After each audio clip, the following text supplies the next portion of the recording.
사랑하는 성도 여러분, 반갑습니다. 오늘은 3월 19일 목요일입니다. 벌써 한 주간의 절반이 지나갔습니다. 오늘 저는 우리 교회 2층에 있는 소그룹실에 나와 있습니다. 주일마다 제가 늘 목양실을 가기 위해서 이 앞을 자주 지나가는데요. 이곳에서 모여서 교제를 하는 마리아 전도회 회원들과 또 메올라 워십팀의 연습하는 모습이 보고 싶고 그립습니다. 오늘 본문은 요한복음 11장 25절에서 26절까지의 말씀입니다. 예수께서 이르시되 나는 부활이요 생명이니 나를 믿는 자는 죽어도 살겠고 물어 살아서 나를 믿는 자는 영원히 죽지 아니하리니 이것을 내가 믿느냐. 아멘. 폴란드에 가면 제2차 세계대전 때 사용되었던 악명 높은 수용소가 있습니다. 바로 아우슈비츠 수용소입니다. 우리가 잘 알고 있는 것처럼 이 수용소에서는 무려 110만 명이라는 어마어마한 숫자의 유대인들이 집단으로 학살을 당하였습니다.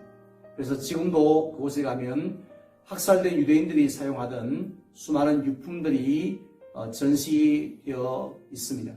그런데 지난 주간에 영국의 BBC 방송에서는 그 유품들 가운데 낡은 머그컵 속에서 금반지와 목걸이가 발견되었다는 보도를 하였습니다. 당시에 유대인들이 수용소에 끌려오면 제일 먼저 귀중품들을 압수당하기 때문에 그 컵의 주인은 컵 바닥을 이중으로 만든 다음 그 속에 금반지와 목걸이를 교묘하게 숨겼던 것 같습니다. 물론 우리는 그 컵의 주인이 어떤 목적으로 숨겼는지는 알 수는 없습니다. 만약에 그가 잘 나가는 사업가였다면 언젠가 전쟁이 끝난 다음에 사업 자금으로 쓰려고 감추어 두었을 것입니다.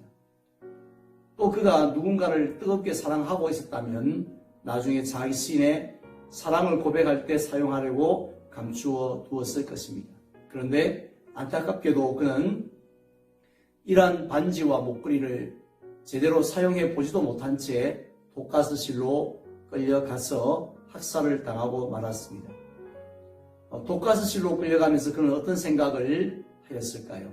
물론 나치 독일군이 참으로 잔인하다는 생각도 하였겠지만 그보다 먼저 하나님은 왜 이렇게 늦게 오실까 하는 생각도 하지 않았겠습니까?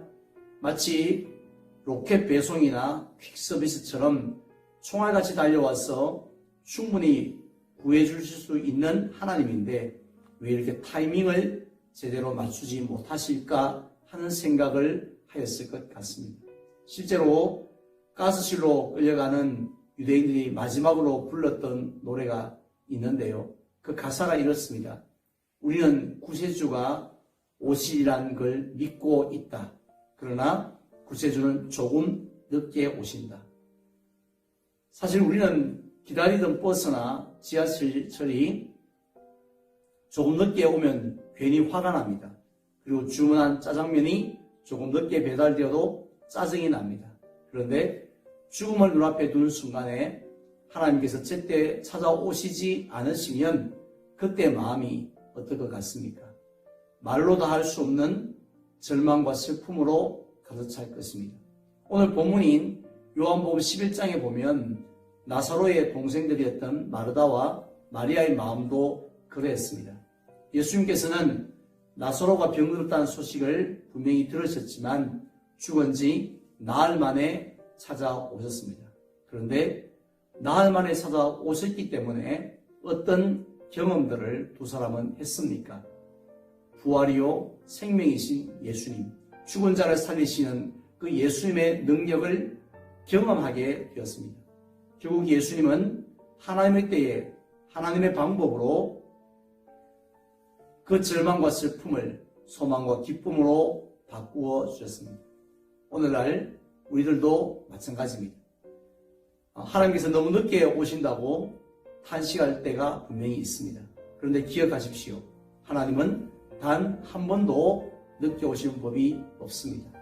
비록 우리들의 시계로는 번번이 지각하신 하나님이시지만 하나님의 시계로는 지각하지 않으신다는 사실을 믿으시길 바랍니다. 그리고 하나님의 때에 하나님의 방법으로 놀라운 뜻을 이루신다는 사실을 믿고 오늘도 승리하시기를 축원드립니다. 기도하겠습니다. 하나님 아버지 감사합니다. 우리에게 새로운 또 하루를 허락하여 주시니 감사를 드립니다. 오늘 이 하루를 살아가면서 하나님의 시계가 아니라 나의 시계만을 쳐다볼 때가 많이 있습니다. 그래서 내 시계보다 더 늦게 오시면 절망하고 슬퍼하고 또 원망할 때도 많이 있습니다. 그러나 하나님은 하나님의 시계의 때에 맞추어서 오신다는 사실을 기억하게 주시옵소서. 그래서 하나님의 때에 하나님의 방법으로 늘 역사하시는 그 모습을 바라보면서 우리도 오늘도 흔들리지 아니하고 또한 믿음으로 승리할 수 있게 주시기를 원합니다. 날마다 코로나19 사태가 진정되게 하시니 감사합니다. 속히 종결되게 하셔서 예배를 비롯한 우리의 모든 삶이 회복될 수 있게 하여 주시기를 원하옵고 예수님 이름으로 기도드리옵나이다. 아멘.